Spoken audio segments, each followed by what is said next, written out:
कल हमने वात के संदर्भ में जानने का प्रयास किया था। आज हम वात को ही आगे बढ़ाते हैं, उसके बाद में पित्त को समझने का प्रयास करेंगे। तो ये जो सारी चीज़ें हैं, इनको जब हम अच्छे से मास्टरी कर पाएँगे, तभी हम कुछ आगे की बातों को निष्कर्षात्मक दृष्टिकोण से हम आगे बढ़ा पाएँगे। नहीं तो वापस वही रिपीट करते रहेंगे और वही क्रम वापस चलते रहेंगे।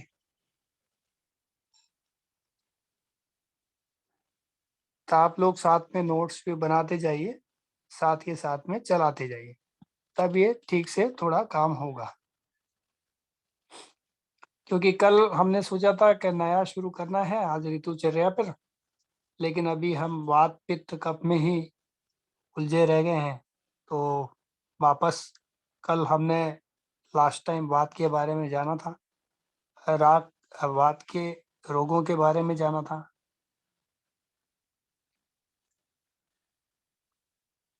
तो कल हमने देखा था कि वृद्धिजन्य लक्षण क्या थे, उसमें क्षयजन्य लक्षण जो हैं 2 देखे थे हमने। वात के अंदर क्षय होगा तो किस प्रकार के लक्षण दिखेंगे और वात में वृद्धि होगी तो किस प्रकार के लक्षण दिखेंगे।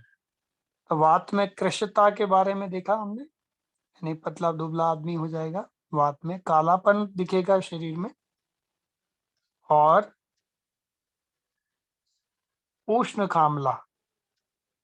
कामला कामला मतलब रोग है, लेकिन ये गर्म कामला जिसको बोलते हैं वो इस टाइप से, इसके बारे में कल हम देख चुके हैं। और क्षयजन्य जब वात कम हो जाएगा शरीर में, उसकी क्षयता रहेगी तो शिथिलता बनी रहेगी शरीर में, कुछ काम करने का मन नहीं करेगा। यानी जब भी क्षय होगा तो समझ जाइए वात कम हुआ है तो क्या बढ़ेगा, कफ जरूर बढ़ेगा, ये बात पक्की है। और कफ घटेगा तो वात बढ़ेगा। ये दोनों ही तराजू के उस पलड़े के समान है जो एक बढ़ता है और एक घटता है। तो इसको हम इसी तरह जानने का प्रयास करेंगे जब भी जानेंगे। और दूसरा क्या है कि हम देखेंगे पित्त की यदि वृद्धि होगी तो क्या होगा और क्षय होगा तो क्या होगा। पित्त का हमारे शरीर में जब भी वृद्धि होगी तो भूख बढ़ जाएगी हमारे शरीर में, हमको खाना ज्यादा, भूख और प्यास ज्यादा लगेगी। ये पित्त वृद्धि के लक्षण है। दाह, कोई ऐसी बीमारी जिसमें दाह से रिलेटेड कुछ परेशानी, अनिद्रा, नींद नहीं आती रात को, हाथ पैरों में जलन होना, इस टाइप के कुछ क्रम देखने को मिलेंगे। कुछ रैशेज वगैरह रेड कलर के, छोटी-छोटी फुंसियाँ हैं, है ना? ये स्किन पर या रेड सिंबल्स जो हैं उसमें देखने को मिलेंगे स्किन डिजीज में। और इसके अलावा जो है जो भी है, जलन है शरीर में, यूरिन में जलन, हाथ पैरों में जलन या शरीर के किसी अंगों में जलन, ये बढ़ जाएगा पित्त तो ऐसे रोग देखने को मिलेंगे। कभी-कभी क्या होता है, आँखों में जलन होती है, नेत्र में जलन होती है, मूत्र में जलन होती है। उसके बाद में अ, शरीर में मतलब कहीं भी जलन, नाक में, कान में, कभी चुभन सी, जलन सी, ये जो है, तो आपका पित्त बढ़ेगा तो ये ऐसे शरीर में लक्षण देखने को मिलेंगे। और पित्त बढ़ेगा तो शरीर में पीलापन भी देखने को मिलेगा। तो पीलापन जो है शरीर में बढ़ता है, शरीर में जब भी होगा पित्त बढ़ेगा तो पीलापन बढ़ेगा, और ज्यादा बढ़ेगा तो पीलिया बढ़ जाएगा, है ना? तो ये इस तरह से पीलापन देखने को मिलता है। अब क्या होता है ऐसा, क्यों होता है ऐसा? क्योंकि जब शरीर में अग्नि तत्व बढ़ जाएगा तो तापक्रम शरीर में और ज्यादा बढ़ने लगेगा तो आरबीसी की जो साइकिल होती है वो 120 दिन की होती है। तो ये जो सेल हैं अपने ही खुद सेल वो अपने से ही मरने लगेंगे।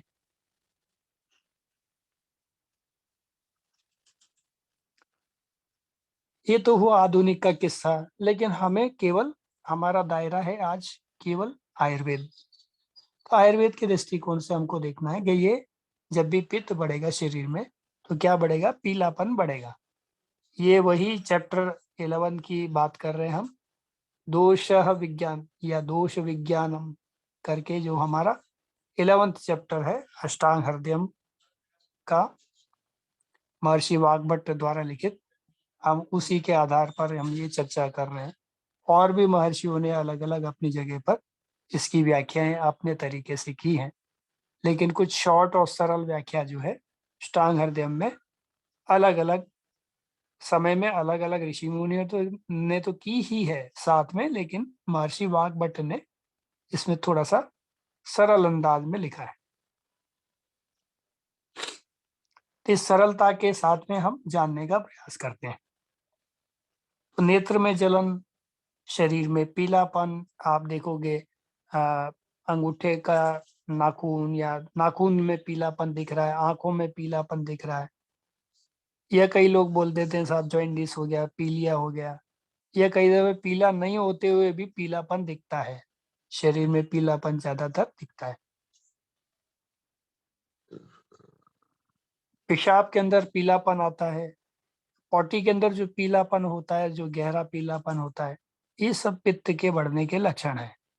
पित्त जब बढ़ेगा तो पतला मल निकलेगा और उसमें पीलापन का मात्रा ज्यादा होता है, राइट। तो ये ऐसा होगा। इस क्रम को हमें समझना है। और जब यदि क्षय हो जाएगा, इसकी कमी हो जाएगी, तो क्या होगा, अग्नि तत्व जब शरीर में कम होगा तो मंदाग्नि होने लगी। मंदाग्नि में भूख की कमी, शीतलता यानी हाथ पैर ठंडे ठंडे होने लगेंगे, ठंडे पसीने आना, ये सब क्रम जो है हमारे अग्नि तत्व के ठंडे होने के लक्षण बताते हैं। कई दफे कईयों को देखते हैं ना, पैरों में पसीने तो आ रहे हैं लेकिन वो बहुत ठंडा ठंडा पसीना होता है, पसीना भी आ रहा है लेकिन ठंडापन भी है। तो ये जो ठंडा है, हाथ पैरों का ठंडा होना, शीतलता होना, अंगों में शीतलता होना, है ना, ये जो, या शिथिलता के साथ में शीतलता होना, ये सब जो क्रम जो है पित्त की कमी के लक्षण देखने को मिलते हैं।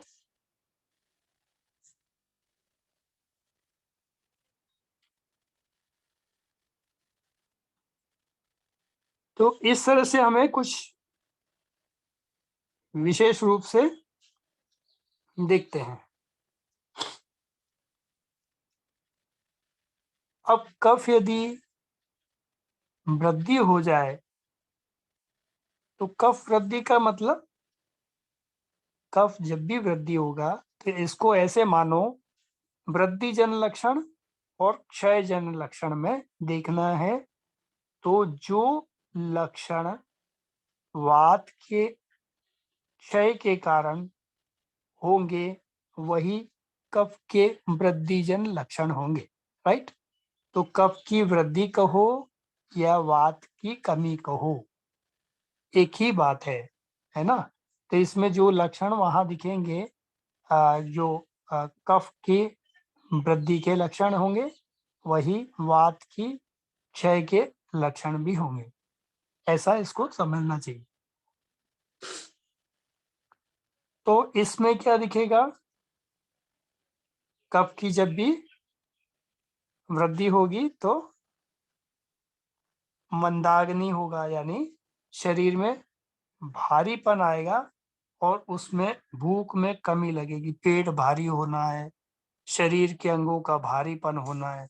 कभी ऐसा लगेगा कि शरीर को मैं पता नहीं कैसे ढो रहा हूँ किसी तरह से, है ना, शरीर को ढो रहे हैं, ऐसी परिस्थितियां देखने को मिलती हैं। ये जो भारीपन जो दिखता है, ये इसी वजह से दिखता है। निंद्राधिक्य है, यानी नींद जो है अधिक आती है, यानी सोते रहने की इच्छा होती है। तो ऐसे लक्षण यदि लगेंगे तो हमें कफ का इलाज करना है ना। कफ की वृद्धि हो रही है, इसलिए कफ का इलाज करना है। तो जब भी कफ की वृद्धि होगी तो कफ का ही इलाज करना होगा। इसको ऐसे जानने का प्रयास करें।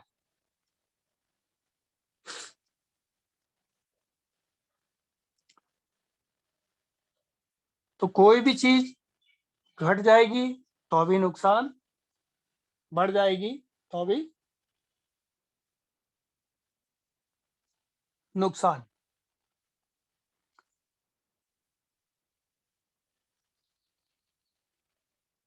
एक गुरुता शब्द का इस्तेमाल किया है इन्होंने। गुरुता में यानी भारीपन लगेगा शरीर में, अजीब सा भारीपन जिसको बोलते हैं ना। गुरु जड़ता यानी उसमें क्या बोलेंगे इसको, बंधा हुआ सा, जैसे किसी ने बांध दिया हो, ऐसा अजीब सा जो महसूस फील होता है ना, ये जड़ता, जिसमें शरीर में जड़ता जो आ जाती है, वो भी देखने को मिलेगी। आलस्य देखने को मिलेगा। ये जड़ता वाली कहानी किसको देखने को मिलती है? प्रमेय वालों को, क्या बोलेंगे उनको, डायबिटीज वाले। डायबिटीज वालों को ये देखने को मिलेगी। तो आलस्य है। और क्या होगा? श्वेतता, यानी शरीर में थोड़ा सा श्वेत भाग भी देखने को मिलेगा। तो जैसे पित्त में पीलापन होता है, वैसे ही कफ में श्वेतपन लगेगा, शरीर में श्वेतपन लगेगा। मान लो स्किन पे कोई डिजीज हो गया है, स्किन डिजीज में भी श्वेत श्वेत लक्षण दिखेंगे, उसमें सफेद ऊपर स्किन के अंदर देखने को मिलेगा रेशो। जीभ के ऊपर भी सफेद लेयर चढ़ी रहेगी, ऐसा निशान देखने को मिलेगा, है ना। जीभ के अंदर भी सफेद लेयर दिखेगी। तो ऐसे ऐसे लक्षण हमको देखने को मिल सकते हैं।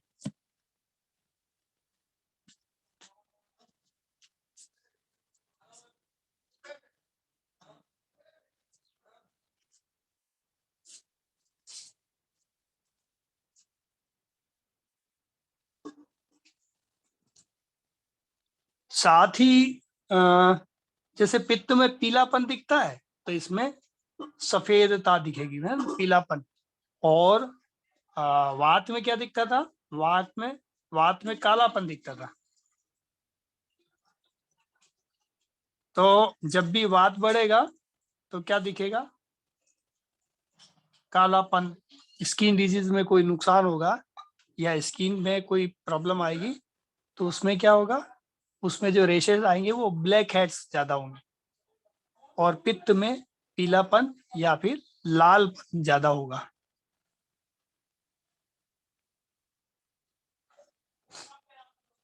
और कफ में क्या होगा? सफेद वाला व्हाइट हेड्स दिखेंगे, स्किन डिजीज होगी तो।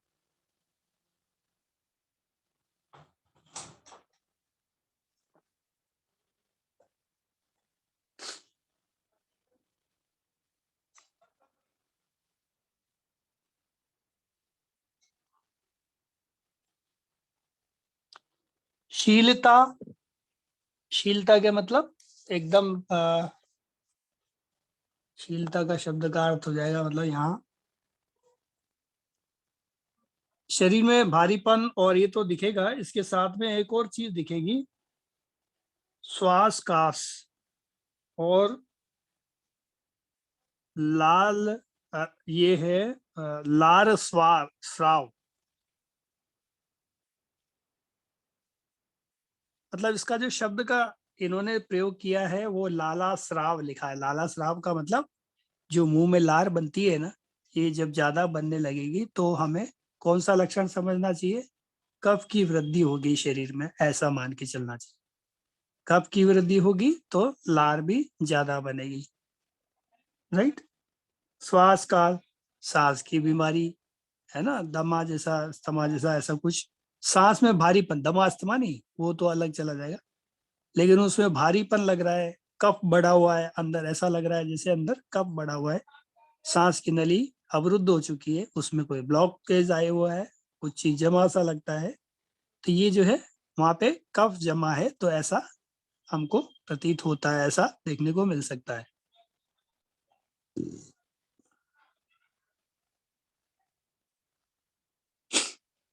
और शीतलता यानी शरीर में शीतलता यानी ठंडक, ठंडा रहना लगेगा शरीर। अब देखिए, कफ कफ का जब क्षय हो जाएगा और वात के लक्षण बढ़ने लगेंगे तो क्या होगा? आदमी को भ्रम होने लगेगा, भ्रम, है ना। ऐसा लगता बैठे बैठे कभी कभी मेरे पीछे से कोई आ गया। कुछ लोग डर के मारे मतलब डर जाते हैं। कभी कभी कुछ लोग नींद में डरते हैं, है ना। तो ये भ्रम की जो स्थिति है ना, पता नहीं क्या अजीब सा डर सा महसूस होता है। अब ये कहीं अंग्रेजी दवाओं में, अंग्रेजी विज्ञान में आपको कहीं दिखने को नहीं मिलेगा ये सारे चीजें। तो अब ये जो अजीब सी हरकत जो शरीर में आती है, कभी रोंगटे खड़े होना अचानक से, और कभी भ्रम प्रतीत होना के मतलब दिल में हमेशा ये एक अजीब सा भाव लगा रहता है, मेरा ये बेटा या बेटी बाजार गए, पता नहीं। अभी कई न्यूज चल रही है, न्यूज में हमने देख लिया कि भाई यहाँ आज बहुत सारे बलात्कार के केस अभी बढ़ रहे हैं। तो हमको बड़ी टेंशन हो जाएगी, हमारी बेटी घर से गई है तो ये बड़ा कोई उसके साथ अपराध ना हो जाए। बेटा गया, अरे भाई एक्सीडेंट हो रहे हैं, अरे कोई एक्सीडेंट ना हो जाए। ये जो भ्रम की जो अवस्था है ना, ये कफ के घटने की वजह से, कफ के सूखने की वजह से और वात की वृद्धि के लक्षण में ये देखने को मिलते हैं। या कई दफे क्या होता है, हम किताब पढ़ रहे होते हैं ना, जैसे कुछ लोग किताब पढ़ते हैं और पढ़ते पढ़ते उनको ये लगता है, अच्छा मैंने ये बीमारी के लक्षण यहाँ पढ़े थे और ये तो सारे सब मेरे में हैं। यानी ये जो भ्रम वाली स्थिति जो है ना, नहीं है तब भी है। तो ये जो भ्रम वाली स्थिति है वो भी कफ की कमी के कारण और वात की बढ़ने के कारण हो रहा है। तो ऐसी परिस्थितियां भी कभी बनती है। और अभी कोरोना काल में लोगों को यही तो हुआ था, भ्रम पैदा हो गया। मतलब हल्का सा कहीं बुखार आ गया या कुछ भी नहीं हुआ, अभी अपन बाजार से दौड़ दाड़ के आए हैं, जरूर मेरे को पसीना आ रहा है, जरूर बुखार आया होगा, बुखार उतर रहा होगा, कहीं कोरोना तो नहीं हो गया। गले में कहीं चुभन होगी जरा सी, अरे कहीं कोरोना तो नहीं हो गया। तो आदमी भ्रम से मर चुका है ना। तो भ्रम ऐसी अवस्था है, वहां से टूट जाता है व्यक्ति। तो यहाँ पर भ्रम की स्थिति भी देखने को मिलेगी, तो समझ जाइए।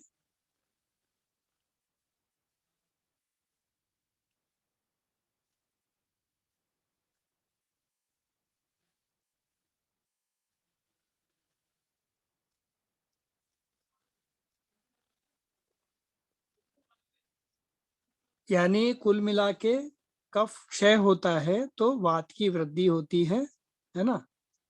तो हृदय द्रव्य, हृदय द्रव्य यानी पेराकार्डियम का जो द्रव्य होता है, उसमें कुछ कमी आना, उसमें ड्राइनेस आना, है ना। जिससे अपने को कोई जोर से बात धमका दे तो अपने को डर लगने लग जाता है। या कहीं अपन ने लड़ाई देख ली तो बड़ा डर लगने लग जाता है। जरा से में हम लोग डरने लग जाते हैं ना। कोई गलती से रात में कहीं जा रहे हैं और कोई कपड़ा, खास तौर से कोई सफेद अफेद पेड़ पे लटका हुआ और उड़ता हुआ दिख गया तो वो भूतनी नजर आने लग जाती है हमें। तो ऐसी कभी परिस्थितियां हमारे दिल दिमाग में भ्रम की जो पैदा होती है, वो सारी की सारी इस कफ की कमी के कारण और वात की वृद्धि के लक्षण बताए जाते हैं, ऐसा माना जाएगा, राइट। संधियों में शिथिलता, यानी जोड़ों में तकलीफ होने लगना, ये शुरुआत होना, ये सब कफ की वजह से, राइट। तो हम लोग बोलते हैं ना कफ, हमारे शरीर में जोड़ों में क्या होता है, कफ जो है, ये देसी भाषा में कुछ लोग बोलते हैं हाथ पैरों के अंदर जो जोड़ों में ग्रीस खत्म हो गया है। तो यानी अंग्रेजी में हम बोलते हैं साइनोविल फ्लूइड जो है वहां पर ड्राई हो गया, सूखने लगा है। तो ये भी, ये क्या है, संधियों में शिथिलता की बात करते हैं। तो संधियों में शिथिलता यानी वहां ड्राइनेस आना, यानी उसमें कमजोरी आना, तो भी कफ का काम है जोड़े रखना। और वहां पर घिसावट आने लगी तो हड्डियां, कार्टिलेज वगैरह ये सब घिसने लग जाती है और कफ वहां से सूखने लगता है।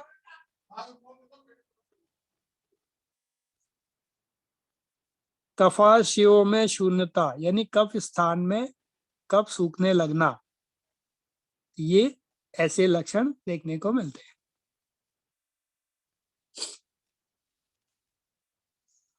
शॉर्टकट में बोलेंगे, सीधे सी बात की वृद्धि, राइट।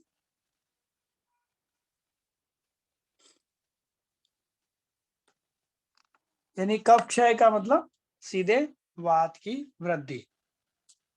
कफ क्षय का मतलब सीधी वात की वृद्धि।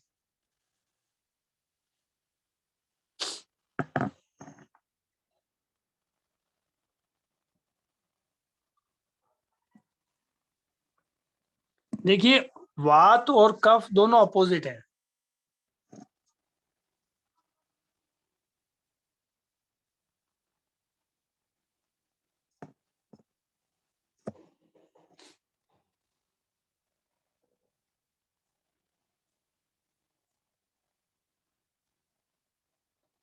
कई बार शून्यपन लगता है शरीर के अंदर, है ना, हाथ शून्य हो रहा है, पैर शून्य हो रहा है कई बार। तो इसमें जो शून्यता की जो परिस्थिति है ना, वो भी कफ की कमी के कारण होने लगता है।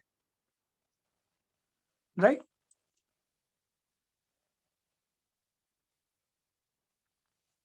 एक आता है कंपवात बोलते हैं। ये कंपवात, वात की जितनी भी बीमारियां हैं वो कफ की कमी से ही आएंगी, है ना। तो इसको जब भी आप देखेंगे, या ब्रेन से जुड़ी हुई बीमारियां हैं, ये भी कफ की कमी से आएगी। कान में कई बार क्या होता है, सीटीसी बजने की आवाज सुनाई देती है। अभी कोरोना काल के बाद में कई लोगों को कान में चुभन लग रही है, कभी किसी को जलन लग रही है, कभी किसी को, अभी एक केस आया था उसमें उनको कान के अंदर जो है कुछ चलता हुआ सा लगता है, जैसे कोई चींटी चल रही है, कान के आसपास चींटियां चलती हैं, ये सब उनको लगता है। लेकिन कोरोना हुआ था, कोरोना के बाद में ये सब लक्षण उनको होने लग गए। तो इस तरह के अभी कोरोना काल के बाद में जो केसेस आए वो सब वो ड्राइनेस के बारे में बात करते हैं, यानी कफ की वहां पे शून्यता हो चुकी है, ड्राइनेस की बात हो रही है। राइट। ऐसी स्थितियां कफ, पित्त और वात में हमको देखने को मिलती है। मुझे लगता है कि अभी यहाँ पे समझ में तो आ गया होगा। अब इसकी चिकित्सा, अभी इसकी चिकित्सा कैसे होगी आप कहोगे, चिकित्सा भी तो बताओ।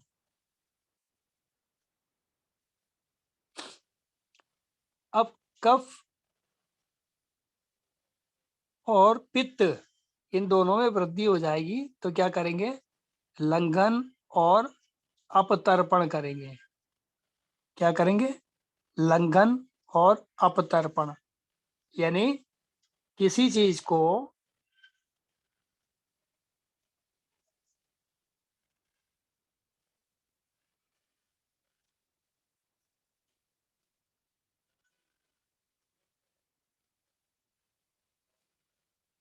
लंघन का मतलब हल्का भोजन करना। लंघन का मतलब वैसे तो व्रत करने से होता है, उपवास से होता है लंघन, है ना, किसी चीज को काम में नहीं लेने से होता है।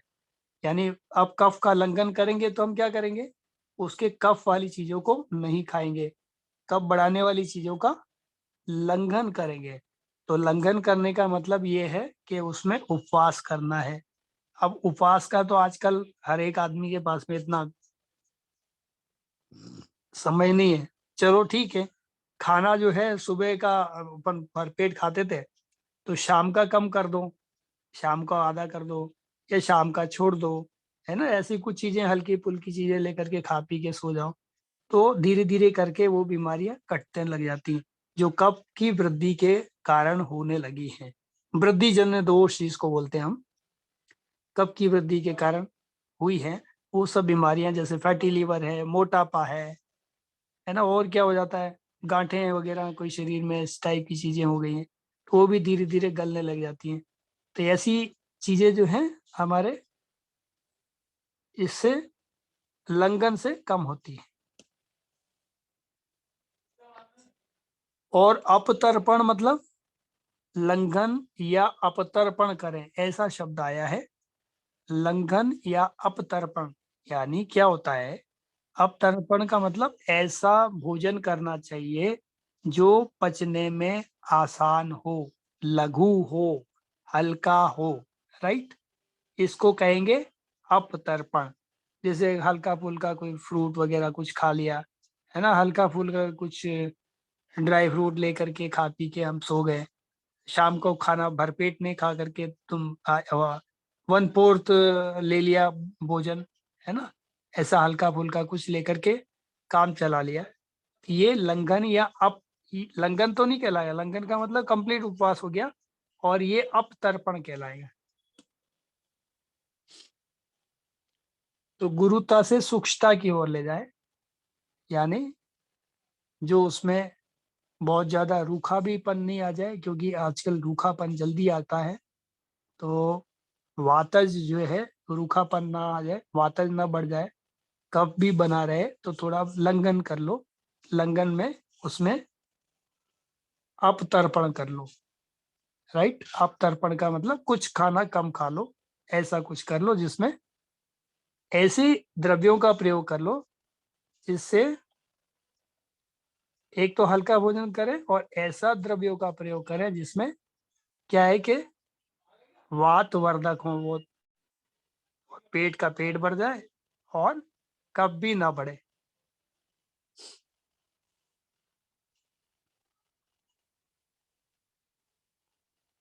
तो अब क्या है कि यदि क्षय जन्य रोग है हमारे शरीर में, क्षय होने लगा है, तो फिर क्या करेंगे, वात वृद्धि में, वात यदि वृद्धि हो गई है तो फिर क्या करेंगे, संतर्पण या व्रणम, यानी ऐसे स्निग्ध पदार्थों का प्रयोग करना चाहिए जो वात वृद्धि को कम करते हो। वात को कम करता है, चिकने तेलीय पदार्थ है ना, घी, दूध, तेल, ऐसी चीजें जो है ना, गिजा वाली चीजें, या मांस रस, मांस रस का मतलब जो जीवों से आया हुआ है वो मांस रस, ये दूध भी है ना, तो ये जो जीवों से आई जो चीजें हैं ये मांस रस।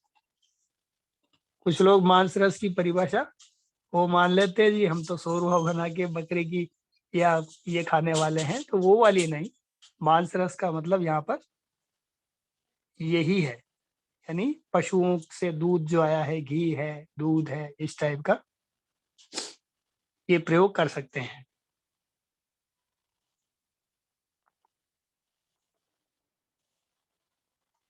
7 प्रकार के पशुओं का वर्णन आता है आयुर्वेद में, जिनका दूध हम ग्रहण कर सकते हैं। वो अलग, फिर कभी विषय अलग है, फिर कभी चर्चा करेंगे।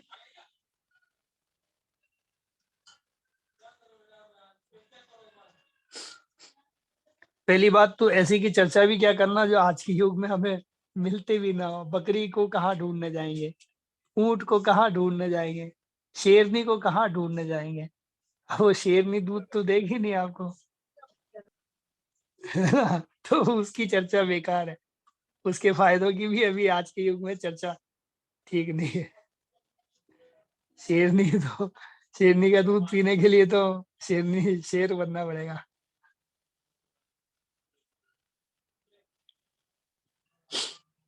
तो उस जमाने की चीजें हैं, वो आजकल संभव नहीं।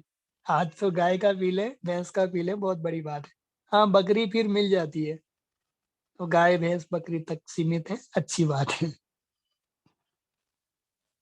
तो ये संतर्पण जो है, जहाँ प्राप्त की वृद्धि हो जाएगी, तो जब हम संतर्पण के लिए, यानी जोड़ों में ड्राइनेस आने लगेगी, कटपट की आवाज आने लगेगी, इसका मतलब समझ जाइए, ये मतलब इस पर्टिकुलर क्षेत्र को वात की वृद्धि हो रही है, इसलिए यहाँ संतर्पण की आवश्यकता है। मान लो आप कहोगे कि नहीं मेरा तो शरीर एकदम मोटा है, मेरे तो मोटापा बहुत, वाटा वजन तो शरीर में बढ़ा हुआ है, आप तो कह रहे हो वात वृद्धि हो रही है, घुटने में कटपट की आवाज आ रही है, तो वात वृद्धि।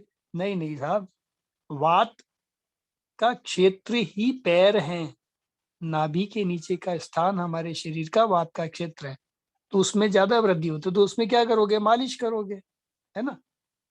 और ऊपरी जो है वो कफ का क्षेत्र है, तो ऊपरी भाग तो बढ़ना ही है। भाई नाभि के ऊपर का जो भाग है, ये फेफड़ों के ऊपर का जो भाग है, तो आप देख लो ये कफ का ही क्षेत्र है, ये तो बढ़ता ही है हमेशा, तो आप देख लो। या फिर ज्यादातर लोगों के बीच में पेट वेट बढ़ जाता है, क्योंकि वो वात बिगड़ जाती है, जिसके कारण तुंतुलापन आ जाता है। लेकिन नीचे की तरफ जो है, आपको हमेशा वात वृद्धि जोड़ों में असर दिखाएगी। जोड़ों की तकलीफें बढ़ेंगी, है ना, पैरों में थोड़ा सा। अभी एक बच्ची आई है, वो करीबन कितने 11 साल की है, वो ठीक से चलती नहीं है, और बाई बर्थ ही उसको प्रॉब्लम है। एलोपैथी वालों ने बोल दिया, हाथ खड़े कर दिया इसको, अब जो है हमारे पास इलाज इनका है नहीं, बोलती भी नहीं है। तो वही बाई बर्थ बता रहे हैं वो, ए सिंड्रोम जिसको बोलते हैं ब्रेन के अंदर।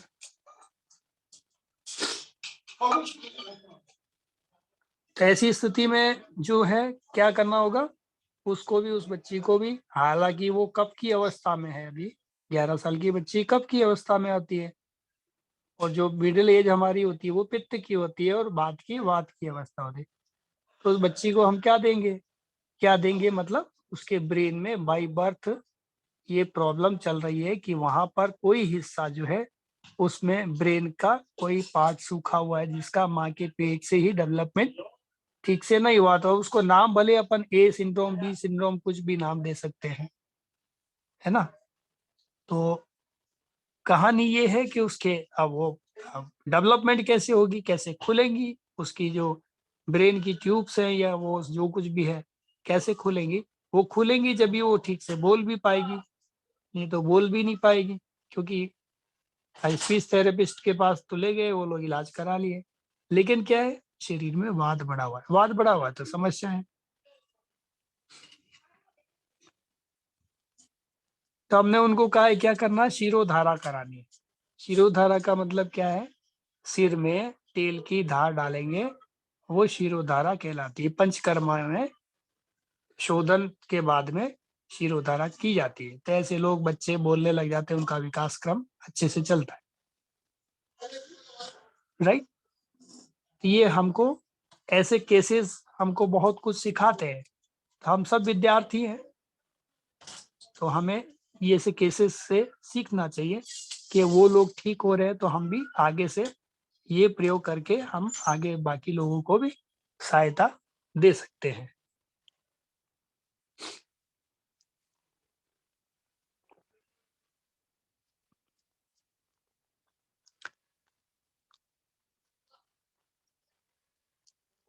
तो यहाँ पर हमने अभी बताया बात के अंदर, संतर्प यानी नरिशमेंट देने वाला भोजन करना है, कफ को बढ़ाने वाला भोजन करना है, स्निग्ध भोजन करना है, जैसे घी, दूध, दलिया, इस टाइप की चीजें कराना है ना, राइट। जैसे अब इसके लिए भी उन्होंने किस किस को बताया है, वृद्धावस्था, कुछ अवस्थाएं उन्होंने बताई हुई।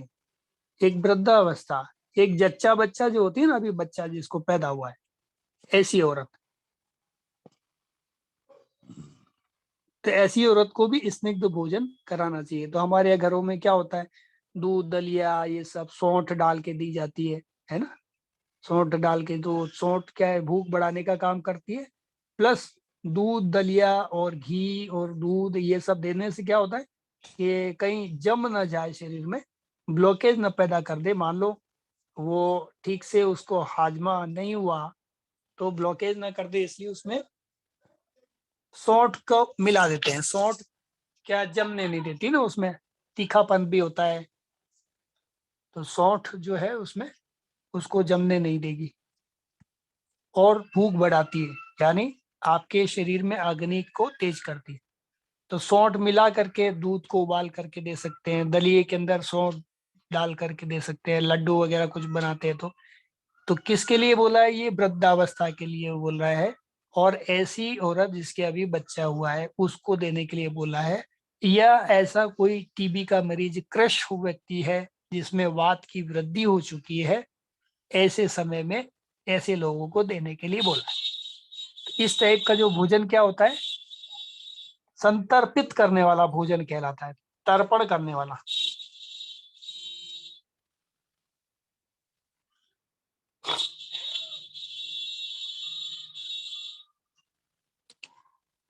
तो पित्त और कफ की वृद्धि जब भी हो जाएगी, तो क्या करेंगे, अपतर्पण। अपतर्पण या लंघन।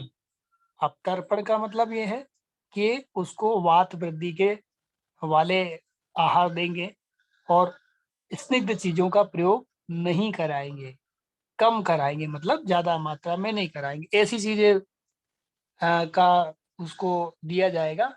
खाना देना है तो कम मात्रा में देना है, लेकिन ऐसा खाना देना है पेट तो भरे। पेट नहीं भरेगा तो क्या होगा, पित्त वृद्धि हो जाएगी, है ना, पित्त बिगड़ जाएगा। और कफ और पित्त दोनों को हमको सेट करना है बराबर। स्निग्ध आहार देंगे तो कफ बढ़ जाएगा, है ना, और खाली पेट रहेगा तो पित्त बढ़ जाएगा। अब इन दोनों को बैलेंस भी करना है, पेट भी भरे। तो क्या चीज ऐसी दें कि जिससे अपतर्पण भी हो, यानी वात की वृद्धि भी हो शरीर में, और ऐसी कोई ड्राई चीज हो। तो ड्राई चीज क्या हो सकती है, जो शरीर को नरिशमेंट भी देती हो।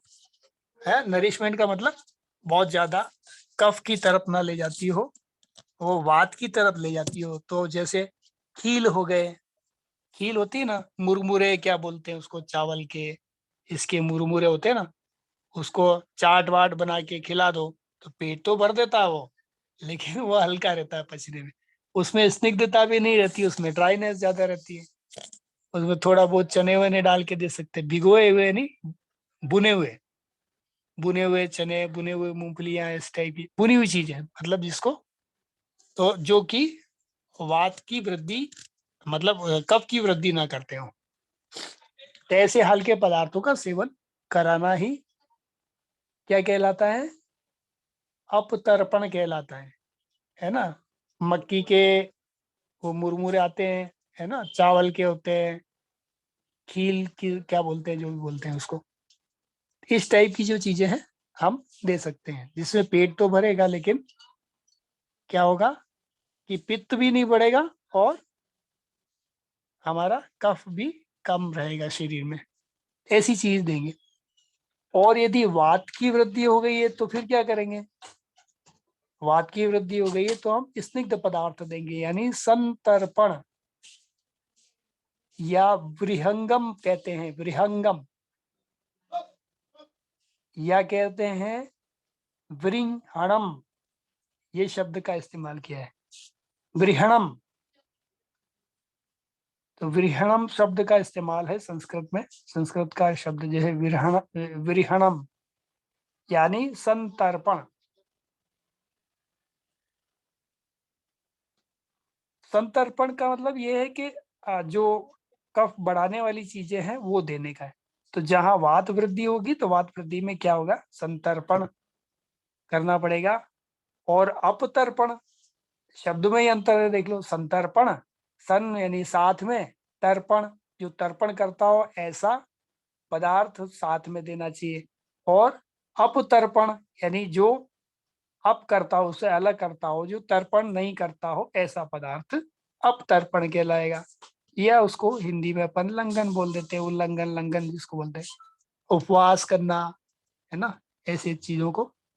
तो जब भी वृद्धि हो गई कफ की और पित्त की, या इससे वो जुड़ी हुई कोई बीमारियां हो गई हैं, कफ बढ़ गया है, उससे जुड़ी हुई भी कोई बीमारी, क्या हो गया, फैटी लीवर होता है, थायराइड होता है, और कौन कौन सी बीमारियां होती है, तिल्ली का बढ़ जाना है, शरीर में कुछ भी चीज बढ़ गया है, तो ये बढ़ क्यों गया, बढ़ किसकी वजह से गया, कफ की वृद्धि हो गई, इसलिए बढ़ गया। क्योंकि कफ का काम है शरीर में वृद्धि करना, शरीर को बढ़ाना, शरीर को जोड़े रखना, राइट।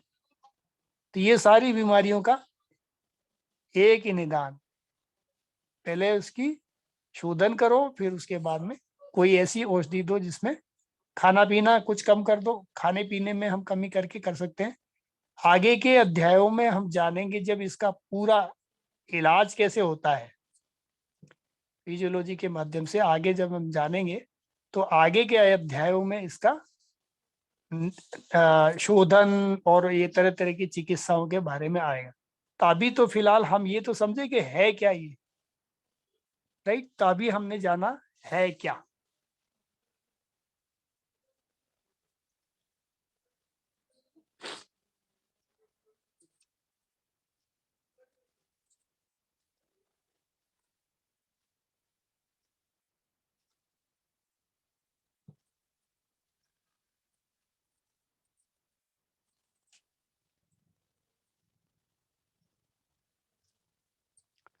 वात रोगों में क्या हो रहा है, चंचलता बढ़ जा रही है ना। और क्षय में क्या होता है, पित्त और कफ में क्षय हो जाएगा तो क्या करेंगे, व्रणम करेंगे या संतर्पण करेंगे, राइट, ये है इसमें। और वातक्षय में क्या करेंगे,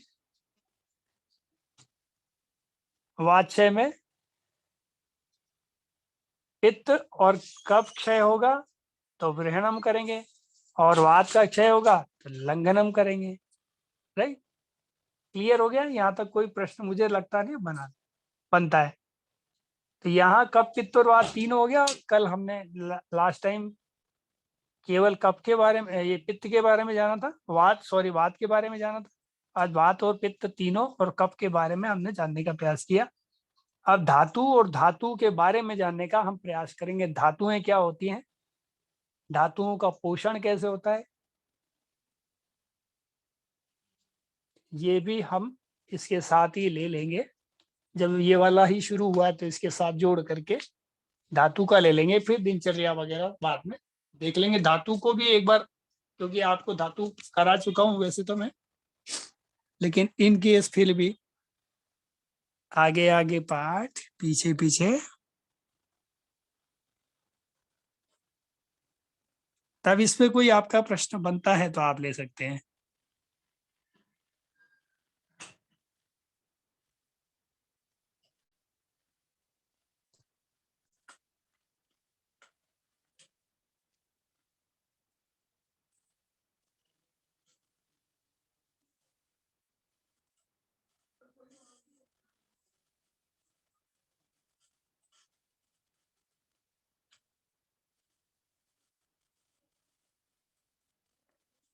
क्या हुआ भाई, आवाज ही नहीं आ रही, जागते रहो, सो गए क्या?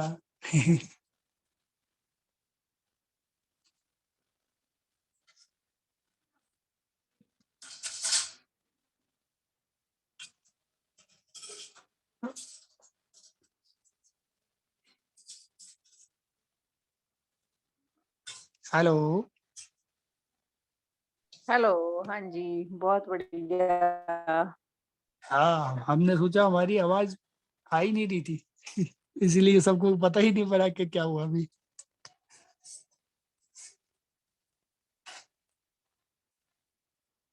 धन्यवाद, धन्यवाद। धन्यवाद कर दिया स्नेहल, स्नेहल जी की तरफ से धन्यवाद मिला है भाई। और हाँ जी। हाँ जी, धन्यवाद तो मिला, चलो मतलब समझ में आ गया कुल मिला के ना। हाँ जी। हाँ और क्या, एकदम मैंने कोई सुपर फास्ट ट्रेन की तरह चलाया नहीं, वो इसलिए मैंने धीरे धीरे। हाँ जी, बहुत अच्छा लग रहा है। हाँ, तेजी से निकाल देते, जैसे पिछली बार बात पित्त और कब फटाफट कर दिया था, तो हम्म। शायद उसका परिणाम अच्छा। हुआ होगा कि वो धीरे धीरे एब्जॉर्ब नहीं हुआ है, ऐसा भी हो सकता है, हाँ जी। या ऐसा भी हो सकता है कि आगे आगे पांच पीछे पीछे सपाट। नहीं नहीं।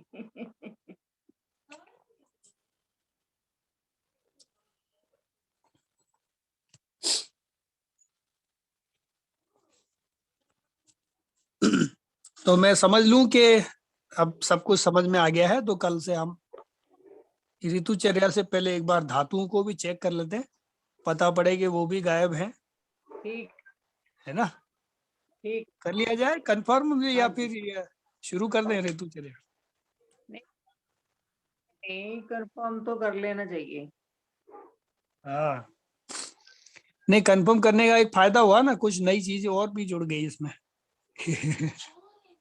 जी। अरे, चिकित्सा के दृष्टिकोण फायदा से ही है, मैंने, नॉलेज। हाँ मैंने सोचा था चिकित्सा का ले अलग से, फिजियोलॉजी का अलग चैप्टर लेंगे, लेकिन अभी साथ में चला है तो चलो ठीक हाँ है, जी।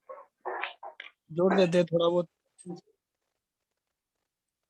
ठीक है जी। तो ऐसे ही धातुओं के बारे में भी हम थोड़ा सा ऐसे एक बार चेक कर लेंगे, फिर फिजियोलॉजी में इसको और अलग से समझने का भी प्रयास करेंगे कि धातुओं का क्षय होता है तो हाँ क्या करना है ना। ठीक है जी। उसमें हाँ जी अधिक संचय हो जाता है धातुओं का तो क्या करना, और क्षय हो जाए तो क्या करना, बिल्कुल। है ना। 7 हाँ धातु हैं, जी 7 धातुओं के बारे में देखेंगे, उसमें क्षय ठीक। और अधिकता और कमी के बारे में भी समझने का प्रयास करेंगे। इसी के साथ सभी को प्रणाम, प्रणाम। नमस्कार। Thank you.